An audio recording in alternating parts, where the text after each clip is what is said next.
Hi, this is Asian Insider. I'm your host, Nirmal Ghosh.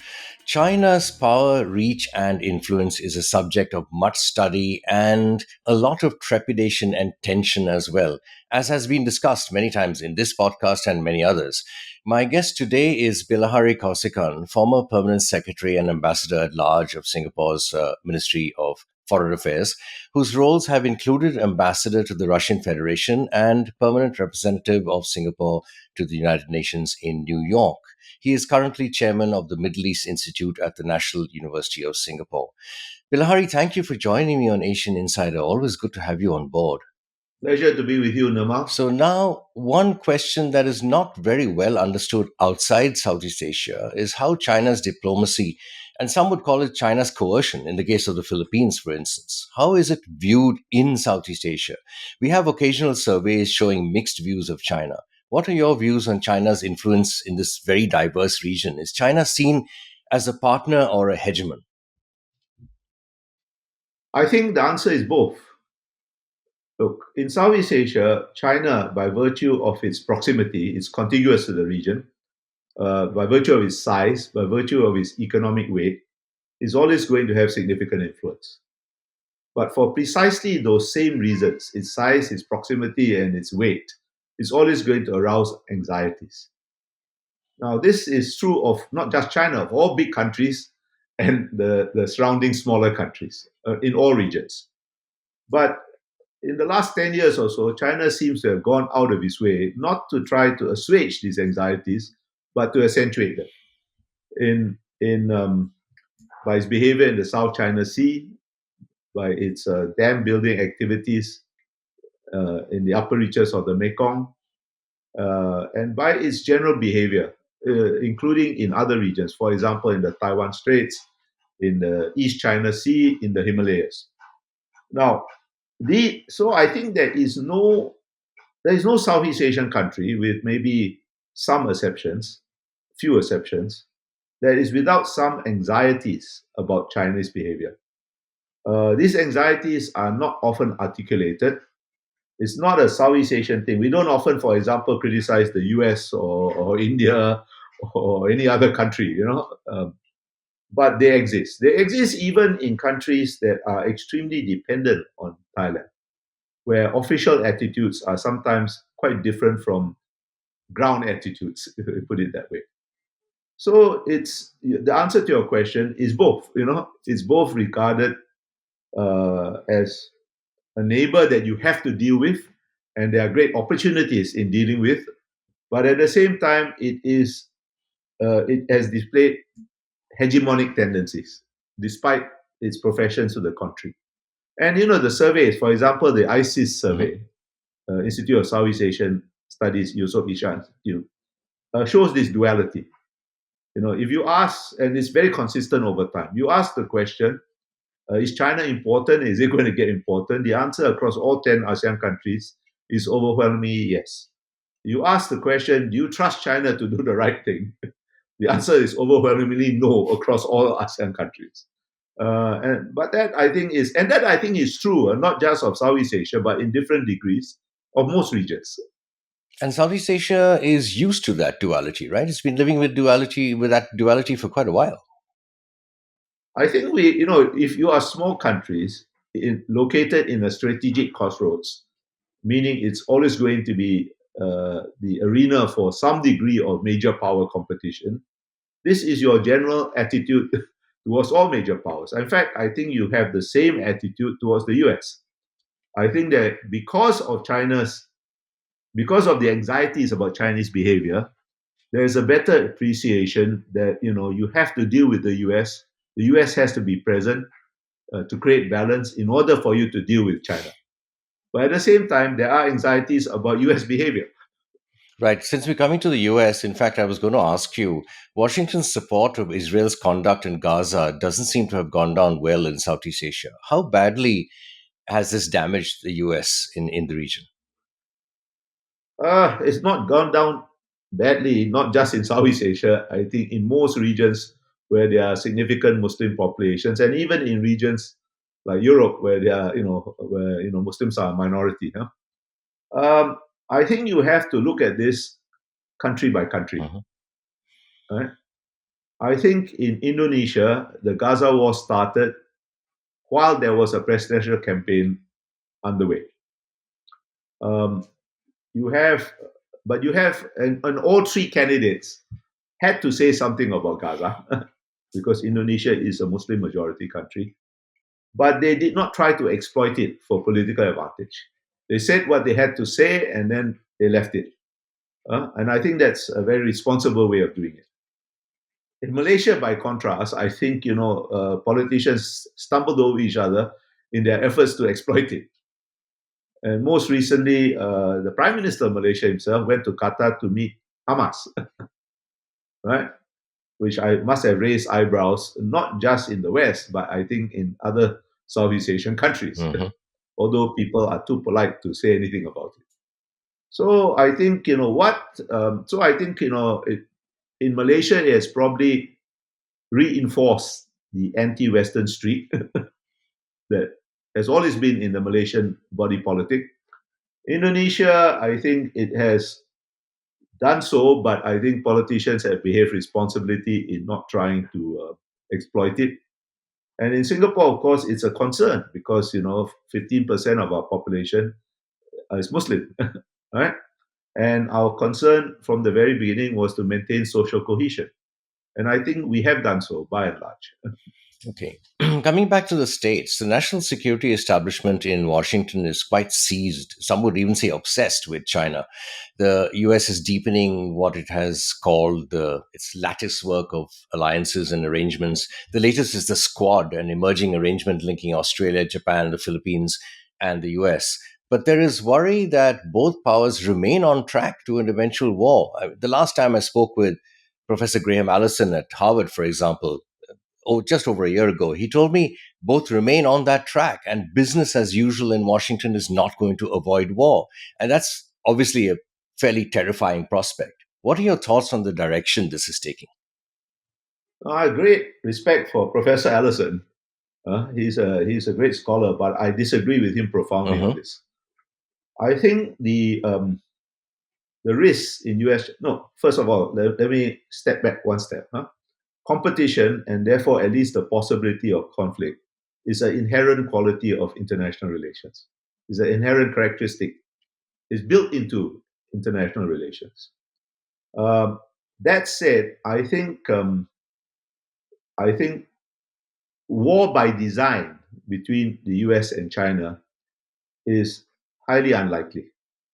By war by design, I mean war being used as an instrument of Hmm. policy, such as Putin has been trying to do in Ukraine. Okay.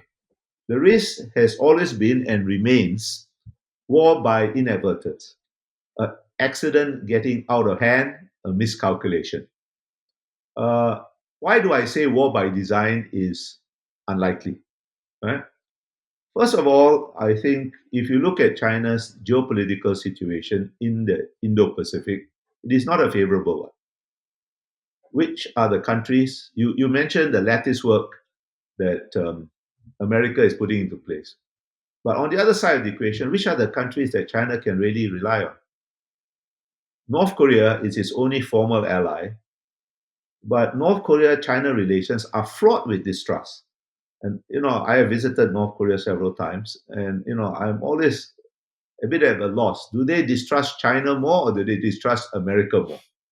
And I think I heard some North Koreans tell me China is closer, so the distrust is higher. Who else can they rely on? Laos, maybe, but is that a very big deal? Cambodia, maybe, and less maybe because Cambodia is aging a bit. Pakistan, is Pakistan a liability or an asset? The very fact I can ask the question, I think, is some kind of answer. Yeah. Right? Who else? Solomon Islands, Maldives. Look, so it's not in a favorable geopolitical position to seek a war by design. Secondly, this is a very crucial factor. In fact, since 1945, this has been the crucial factor shaping international relations, but it's seldom discussed in this region. And this is nuclear deterrence.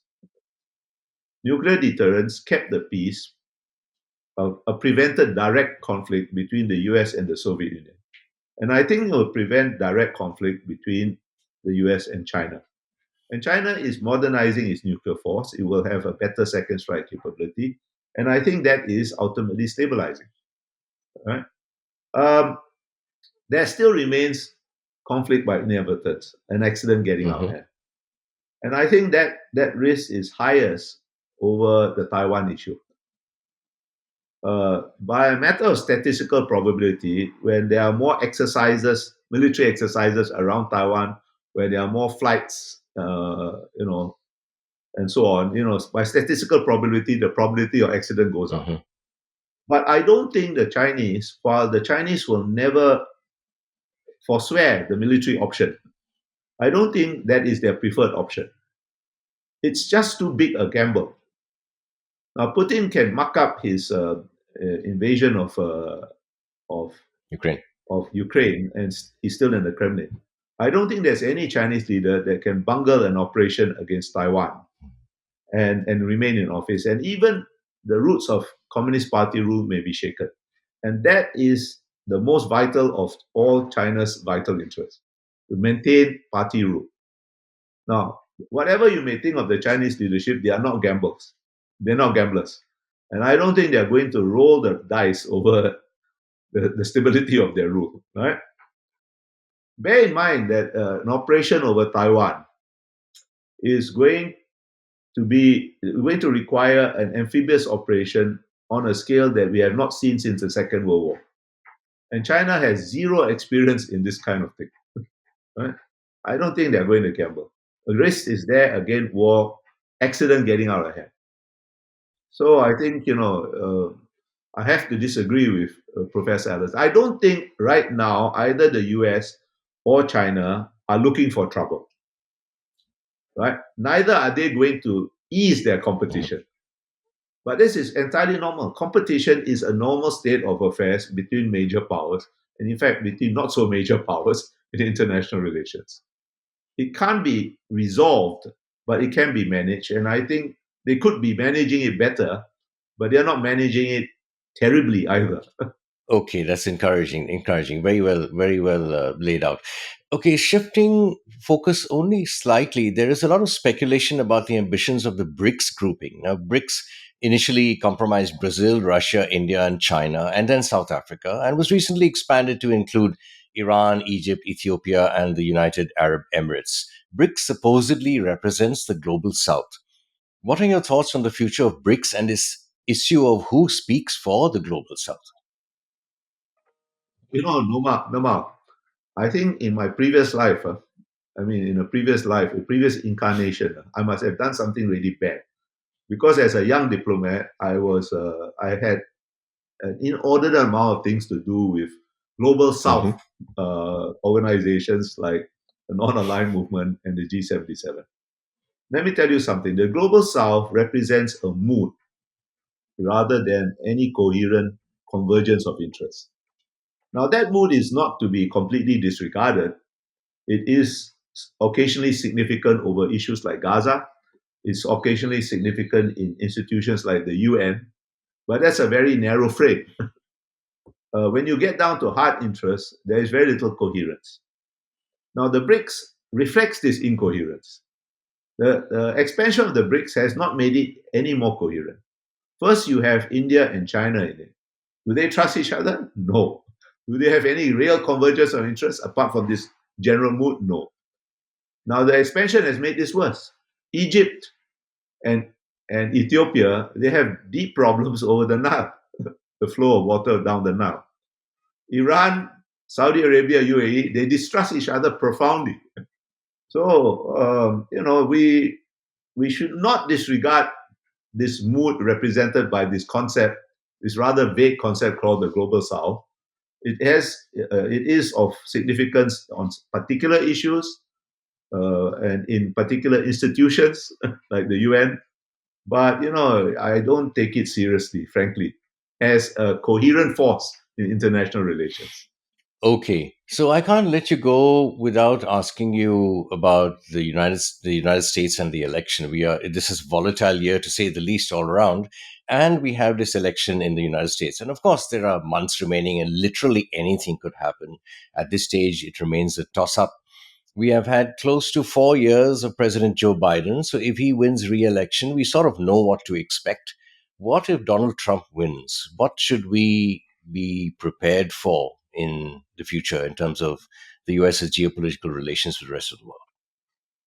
Okay, let me make a few points on Hmm. this.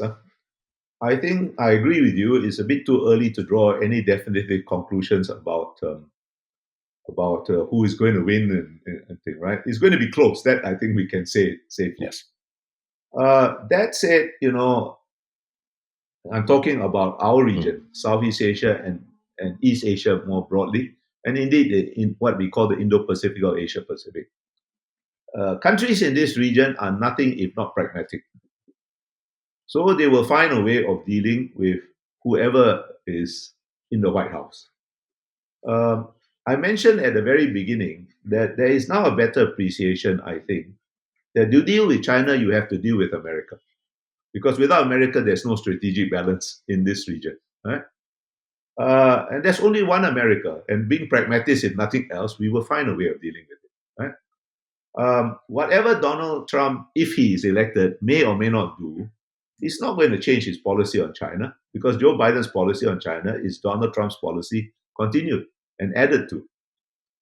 Okay. That said, the big change in US policy towards our region